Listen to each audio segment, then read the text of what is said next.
And to begin with, we're going to start talking about one of our civilizations, the Indus River civilization, otherwise known as the Harappan civilization, from one of its key cities. Yeah, in a lot of ways, the Harappan society, as you brought up, or the Indus River Valley Society, is sort of unique in a lot of ways. I mean, it seems like a lot of these river valley civilizations that we're talking about have quite a few aspects in common. I thought you did a really good comparison last week between Egypt and Mesopotamia, and you see China this week as well. But it seems the Indus River Valley is sort of an outlier in a number of ways, which you brought up. First of all, though, you did a very good job talking about some of the similarities between the Indus River Valley and the other river valley civs that we've been talking about. The fact that they did live in cities, that they were dependent upon water, that they were surviving off of agriculture. Um, Taking a look at sort of their relationship with their natural environments, how it sort of seemed like it wasn't quite as stable as, for example, the Nile River, but the Indus River was still sort of more predictable and less catastrophic than the Tigris or Euphrates rivers. So sort of a middle ground, so to speak, in the case of the Indus River Valley. But in a lot of ways, the Indus River Valley civilization was very unique, right? That, for example, the Indus River Valley civilization, as far as we know, didn't have any form of kingship. That there was no indication that there was one individual who was leading these cities, these very large cities that they were created. Obviously, there was some sort of detailed level of organization going on in these cities. As you know, you talked about like all the bricks being a standard size, how they're being laid out on a grid system, how there's obviously very advanced city planning to get running water and these public baths and things like that. That you really do need a high level of organization and structure within these cities. But we really don't know what that would have looked like because most of the evidence that we see correlating to that in these other large civilizations is really missing here from the Indus Valley civilization. Um, Another thing that people pointed out that it seemed like there was a lot of competition and warfare in the other civilizations we've talked about so far. And once more, there's really no evidence for that in the Indus River Valley society. The cities did have walls, but it seemed like they were more just to kind of keep wild animals out than for people. They really weren't defensive structures. There's no evidence of them having weapons of any kind.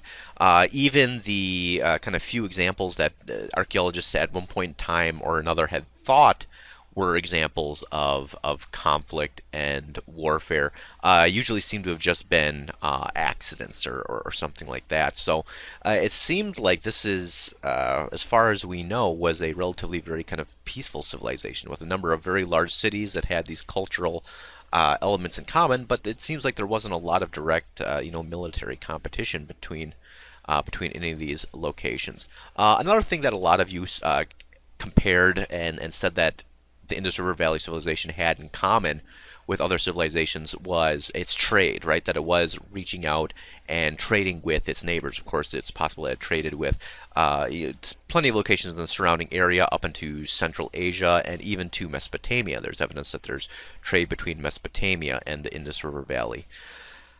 So pretty interesting that is certainly one combination too. That even though the Indus River Valley seemed to lack a lot of these other dynamics, that it still maintained trade and contact and behaved in that way, like a lot of these other river valley civilizations that we have seen.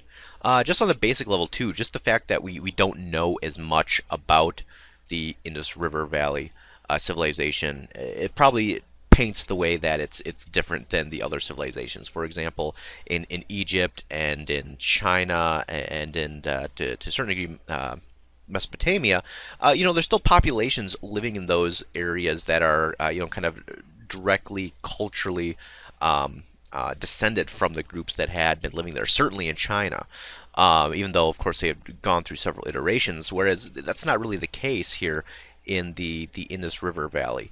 Of course, they have some sort of script, but it hasn't been translated. We don't know what it says. So that sort of written information that we can take from Mesopotamia or Egypt or or China, we don't have the written element here, which also makes us kind of overly reliant upon archaeology. So that certainly is another kind of key difference, is the level of information. But yeah, I mean it's very interesting to think of how different the civilization is, and to a certain degree, some of those differences might be on account of us not having those written records and testimonials. But the archaeological evidence is pretty clear cut that there's some major differences between the Indus River Valley and the others that we've seen, as far as the leadership, the detailed planning, the running water, which is awesome. I know if I lived in the ancient world, that'd be a big draw for me. And also kind of the artistic styles, which we talked a little bit about in the document activity for this week. But overall, I thought the class did a very good job comparing and contrasting the Indus River to the other civilizations we've discussed so far. All right, looking at China now, talking about the pros and cons of the Mandate of Heaven. What are some of its advantages did it give China, and what were some of the risks to the philosophy? Um, so, as in way of description, what's more, I thought everyone did a good job of this. Pretty much the idea was the dynastic cycle of China was supposed to be cyclical in nature, that a new group or new emperor would take over, start a new dynasty, kind of renew hope, bring in good laws and good rules and good government. But as time would go on, not all rulers can be great, right? I mean, we know that about any kind of model of kingship. That's always one of its greatest weaknesses. That a lot of times, how the strength of an empire or a kingdom is directly correlated to the leadership ability of one particular monarch. And if you go through a stretch where there's two or three or more poor rulers, it can really impact and damage an empire or a ruling system. And it seems like the Mandate of Heaven kind of corrects for that, because when that poor rulership kind of comes into play, combined with kind of people start looking for kind of other natural elements to back up this idea that things aren't going well. For example, floods and famines, invasions, all occurring. You see down here number 3, and it then is perceived that the ruler has lost the approval of the gods. And as long as things are going good, the people are supposed to give this kind of unwavering loyalty to the emperor and the ruling structure. But once that concept of the Mandate of Heaven is lost, it then becomes permissible to start resisting that government or the empire, start fighting back against it, and eventually overthrowing the dynasty. And importantly here, whatever new dynasty rises up to take over and take the mantle is considered more or less legitimate by the majority of the people. That the old kingdom had lost the mandate, new kingdom gains the mandate, and then we start back over with number 1, how the new kingdom or the new dynasty is supposed to come in with improved laws, improved government, and that people are supposed to then properly kind of fall in line and support the new governing system. So yeah, in a lot of ways, I think this gives a lot of advantages and potential disadvantages to China. First of all, China was able to maintain itself in a very kind of stable manner, despite a lot of the same fluctuations and pressures and disruptances that you see occurring in other ancient locations. But every time, China seems like they're able to reform themselves along very similar patterns and reemerge. And I think a large part of it is the idea of the Mandate of Heaven, that the sort of ruling ideology that people, once there is a change, are willing to back and support a new ruler or a new dynasty, and kind of very quickly get back to business, so to speak, ultimately becomes very important. And this is certainly one of the biggest advantages that it gives China, that even if there is a disruption, even to the degree of an outside foreign group coming in and conquering China, what oftentimes happen is that this process continues to go. Whoever the conquerors are, a lot of times kind of become enculturated into Chinese culture. It's perceived that they now have the Mandate of Heaven, and China just sort of continues on in a manner that would be much more disruptive in a lot of the other locations that we are going to be talking about throughout the class period here. Also, because there's this idea of kind of a standard that the emperors and their governments are supposed to be adhering to and upholding, it's very much encouraging them to behave in that way, right? That they're supposed to be doing a good job. They're supposed to be filling their roles. They're not supposed to be overtaxing the population. They're not supposed to be forcing them into conscripted labor, or things of that nature that would cause them to lose the mandate. So it's sort of a check, like a check and balance, a check being placed on the leadership of China, that even though they're supposed to have this kind of divine power, they can't just do whatever they want with it. They still have to operate and try to provide a good government for the empire or the country, and that if they lose that, it's then permissible for the people to try to seek a change. So a pretty interesting thing, that an advantage that it gives the Chinese, that a lot of other civilizations never quite get to that point. But of course, this philosophy does not come without its risks as well, which a lot of people did a really good job pointing out. For example, if things like natural disasters, floods, and famines, and outside invasions are supposed to be signs of an emperor or a king losing the mandate, a lot of those are things that could just be completely outside of the ruler's control, and they might be a really good ruler, but all sort of these kind of random, unfortunate things start happening that make people start questioning his leadership. Ultimately, that's really not the way it plays out. It seems what happens more typically is, once the power of a dynasty begins to weaken, once it seems like the governments are not fulfilling their proper functions, then people start looking at these sort of natural phenomena as sort of a justification of what they already think. If people are generally happy with the emperor and a flood happens, they're much more likely to sort of turn a blind eye, and a lot of times it might be because the emperor was able to get effective flood relief, for example, to help support the country in that situation. Whereas if there's already sort of grumblings from about the government, there's already sort of a questioning of the legitimacy. Once these natural phenomena start happening, then they're sort of used as a justification or a sign that yes, now the approval is starting to shift. So it's not like, if an emperor is in place, a flood happens, they're immediately kicked out. It wasn't quite that strict, but it was more of a way for people to show and to provide evidence for the fact that perhaps the mandate of heaven was being lost. But overall, very very good answers to this question, and really kind of diving in deep for an element that's going to become pretty important for sustaining Chinese culture throughout the generations.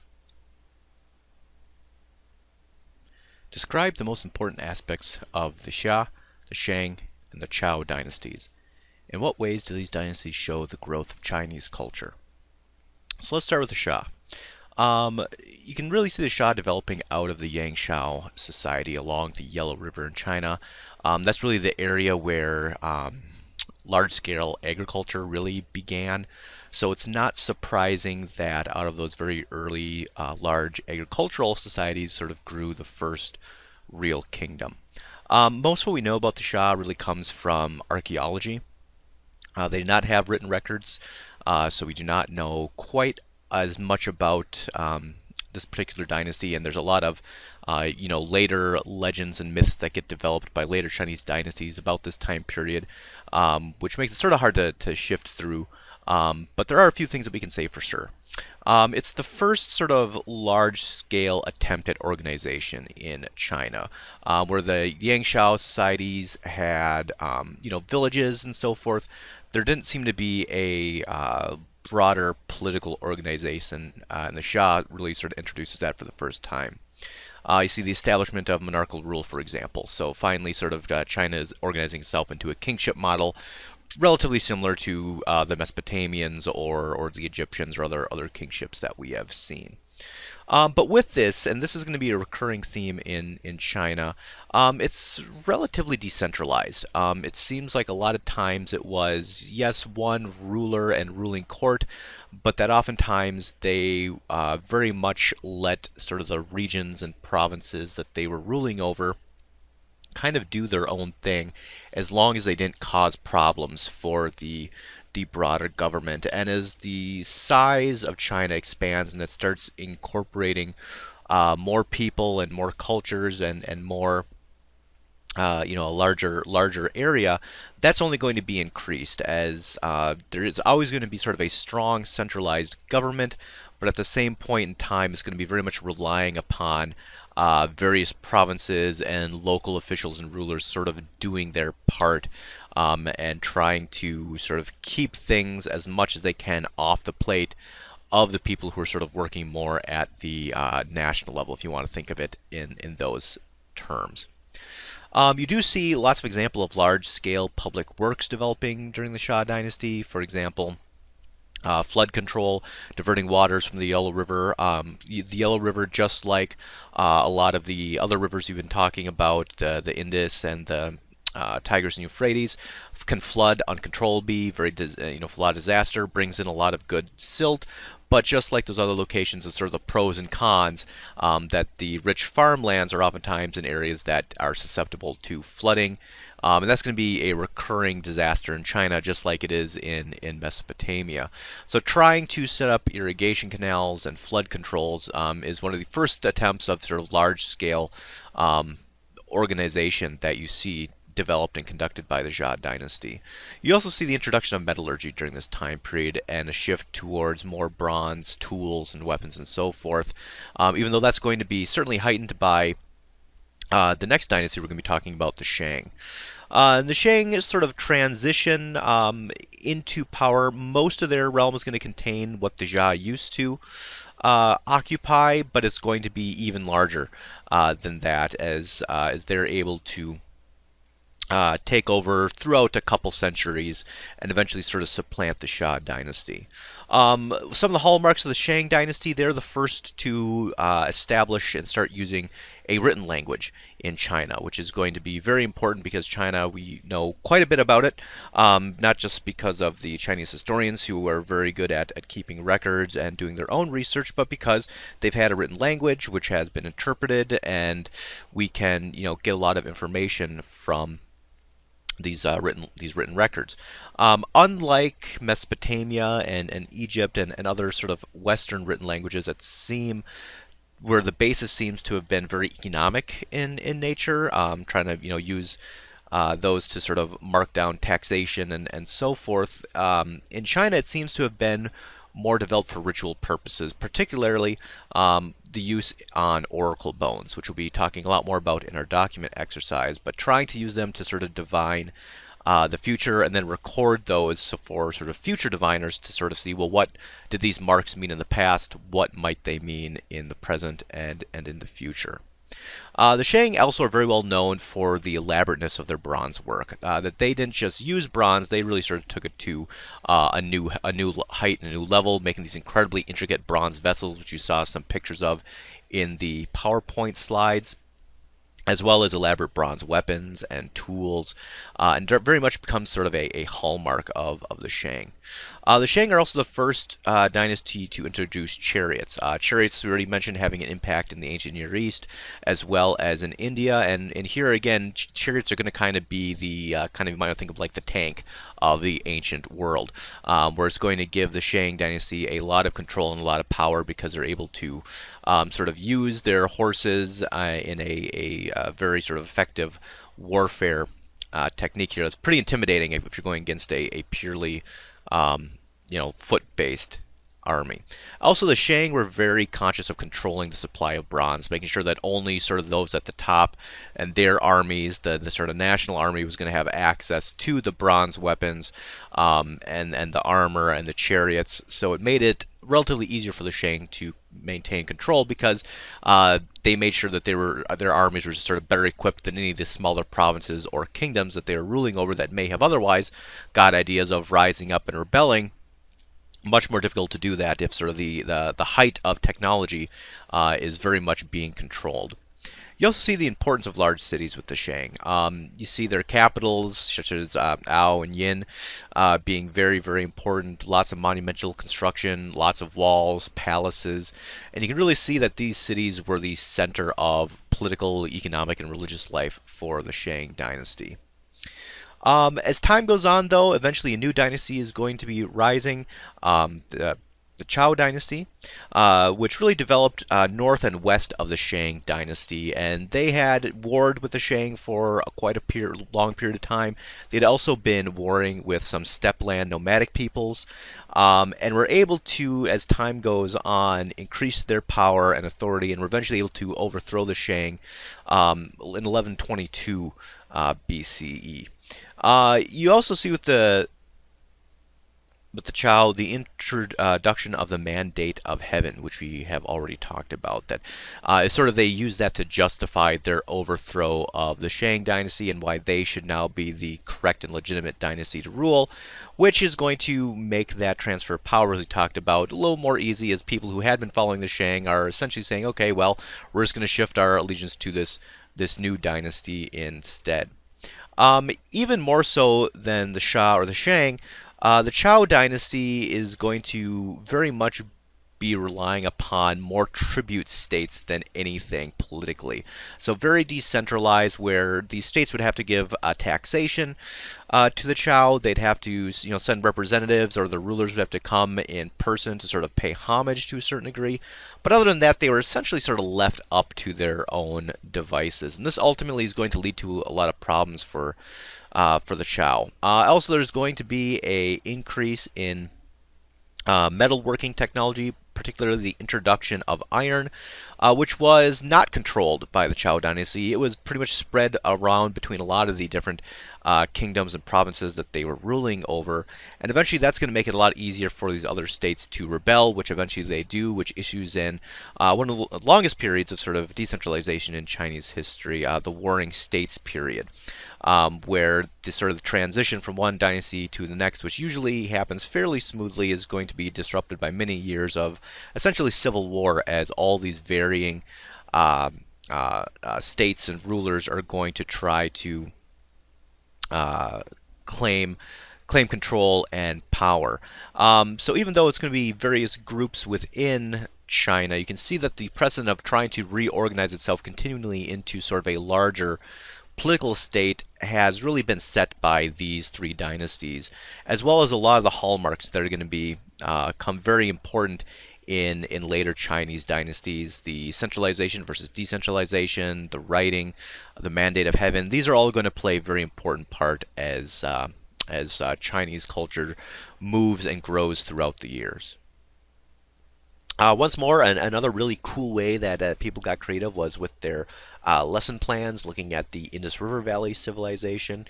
A lot of times the learning objectives were based around the things that we'd already talked about. The fact that there wasn't a kingship model, that there wasn't a lot of violence, the Harappan cities, how sort of well maintained and organized and orderly they were, as well as sort of some of the artifacts. Getting a knowledge for the stamp seals, knowledge of the language that they were using, even though it hasn't been translated yet, kind of maybe contemplating or guessing at some of the functions it might have filled. And that this is oftentimes where a lot of the important terms came from, the city names, that we've been talking about, and so forth. And yeah, then a lot of people got really, really cool ideas about the activities. A lot of them kind of based around group activities that a class could do. Someone brought up a really cool idea of making people making their own stamp seals, for example, and trying to replicate the stamp seals that we see in the Indus River Valley out of clay or Play-Doh or something like that. Someone else, had the idea of watching a movie about the Indus River Valley and then having kind of discussion groups based off upon that. But overall, a lot of very good ideas on how to sort of creatively present the information that we have learned about this week. And really, that's kind of the main thing I'm looking for. If you take the information we learned about, use it in a creative way, pretty much everyone got full points here. All right, and sort of one more kind of fun topic that a lot of you seem to enjoy considering. Given the choice, to live in one of the ancient civilizations we have studied so far, Mesopotamia, Egypt, the Indus River Valley, or China, which would you choose and why? And it actually seemed like we had a really big split here between people. And it was really cool seeing everyone's explanations as far as why they would want to live in one location or the other. Some people kind of mentioned the idea of the natural abundance from the Nile River in Egypt, the benefits that that gave the Egyptian people. Um, the fact that pyramids are just really cool. I mean, who wouldn't want to live by pyramids, or even have the chance to potentially work and help build one of these monumental structures? Also, the idea of how important Ma'at was, and that living in a society that uh, favored stability to that degree was something that was beneficial. Not a lot of people chose Mesopotamia. I think a lot of people got the idea that maybe Mesopotamia was a little bit more chaotic, not necessarily the brightest place to live, but some people said, hey, I mean, it'd be really different from today's society. It's one of the locations where a lot of sort of the first happened, the law codes, and the architecture and the science, so that they would kind of want to be on sort of the cutting edge of the development of civilization, so to speak. So I think it's some pretty good reasons there. China, sort of the same reasons, that it was such a large centralized state that bronze would have been really cool. They liked the idea. Of that, and a lot of people also chose the Indus River Valley. The fact that they seem to have not as much social stratification, there seemed to be more equality. There seemed to be more equality between the genders, so it seemed to be much more of a matrilineal society where women had a higher role within society. Also, the fact that they had running water would have been really cool. Like I said, that might inform my ultimate decision if I had to pick one of these. But yeah, I like the reasons that people gave for whichever they would want to live in, and I think you all gave some really sound reasons for why you chose the location that you did. So overall, very good answers this week. Keep up the hard work, and we'll go on to discuss our primary source.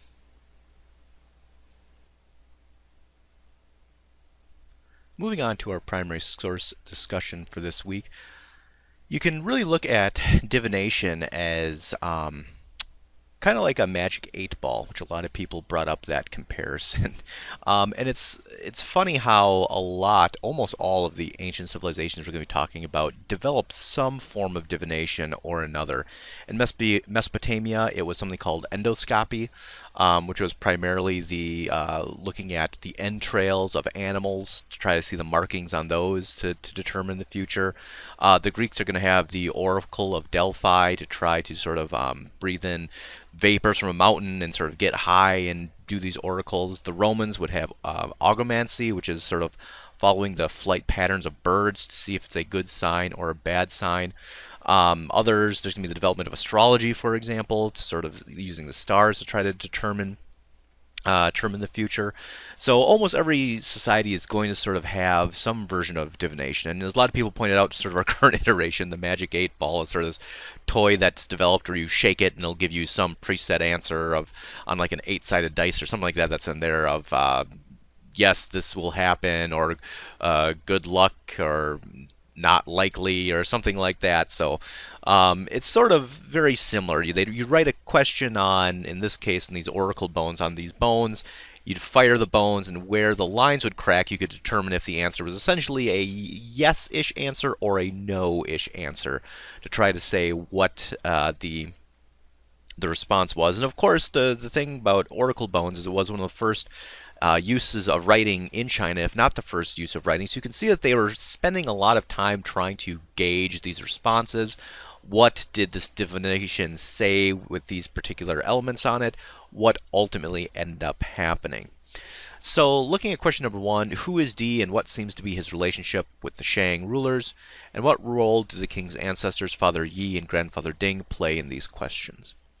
So D was essentially a god, right? He's a divine figure, and the Shang were very invested in trying to figure out what his will was, trying to figure out what D wanted them to do.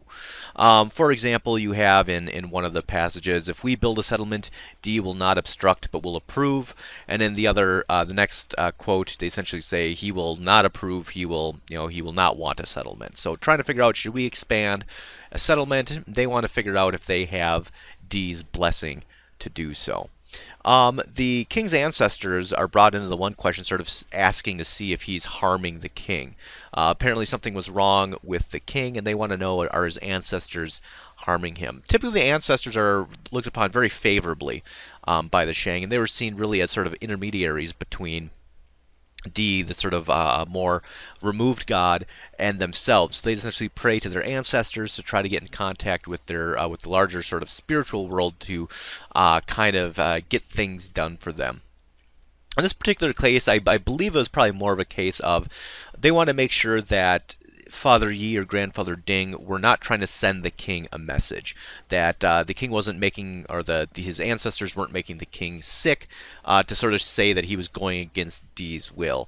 Instead, they sort of determined, no, it was just a toothache. So if they see those signs in the bones again, apparently they'll be able to realize, no, this just means that the king has a bad tooth or something like that. Moving on to question number 2, what are some concerns of the Shang elite as reflected in these inscriptions, and what kinds of information are they looking to obtain? And really, this is kind of a list of, what rulers in these early agricultural states would be interested in. They're interested in the king's health. If the king's not feeling well, he wants to know, how long do I got, or what am I doing to make myself feel bad? Are my ancestors, are they doing this? Is it D because I've lost favor of him? What's going on? Expansion. Should we be expanding? Should we not be expanding? The harvest. Is the harvest going to be good this year? I'm trying to look ahead to see if they're going to need to do, more planning to see if they're going to need, famine relief or something like that. Are we going to be attacked by the enemy? They talk about the Fang, right? The sort of enemy group that is attacking them. So wanting to know, should we attack? Should we not attack? Are they planning to attack us? What should we do, and how should we deal with our enemies? What kind of disasters might be looming for us in the future, and from there, maybe how best can they go about to divert those? So if you look at a list of what probably was on the sort of daily agenda of a ruler in Mesopotamia or Egypt or India or China or the Americas or anywhere else that we're talking about in sort of the early agricultural large stratified states, it's probably a pretty good checklist to look at these divination and these questions. And if you look at the questions that the Greeks are asking, that the Mesopotamians are asking to their diviners, that the Romans are eventually going to be asking, it's actually really similar oftentimes. That comes down to sort of these basic questions of survivability, of trying to avert disasters, of health, and trying to sort of glean from that what is important to them when they're talking about their societies. So number 3, using your knowledge of the Shang bones, compose some questions you would like to divine in your own life. I thought the class did a wonderful job with this. There was all sorts of great questions that the class came up with. I'd like to say there's a few distinctions that I made where a lot of students were asking some very complex questions like, well, what's the meaning of life, or is there an afterlife, or something like that, which those are good questions. I'm certainly still going to give you credit for them, but typically that's not the way that they were asking these questions on the Oracle Bones, right? They were definitely asking questions that they wanted a yes or no answer to. Should we build a settlement? Should we not? Is the harvest going to be good? Is it not? Is there going to be a disaster? Won't there be? So I thought the students who really sort of honed in on trying to ask those more sort of basic yes or no questions were not more right or wrong, but were more in tune with the kind of questions that the diviners were trying to look for, or that they were going to be able to answer. So students who had things like, am I going to be successful on my upcoming test?